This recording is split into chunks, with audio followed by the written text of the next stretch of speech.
Debt collector tricks you need to know. There are many debt collector tricks you need to know.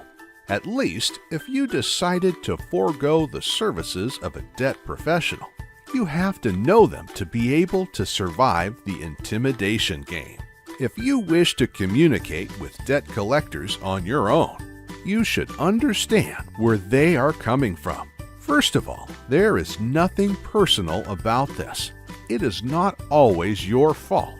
After all, if you accumulated so much debt that you can no longer pay them off, it is your responsibility to pay your creditors just as it is their responsibility to collect what is due. Given that fact, you need to remove the animosity you have against debt collectors. However, you also have to prepare yourself because they will do anything to get you to pay what you owe without any reduction. Although they have every right to collect from you, it does not mean they are like angels when they do so. They also have a lot of tricks up their sleeve when they ask you to pay them off. One of the things that collectors can trick you to do is to pay for a debt that is already past the statute of limitations.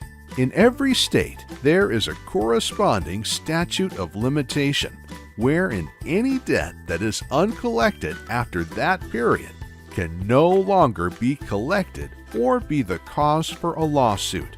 In Texas, for instance, they follow a 4-year statute of limitation. That means if your creditor comes to you with an offer for a new low-interest card where you can transfer the 7-year-old debt of your high-interest card, you don't have to accept. The law protects you already since the debt is already past the statute of limitations.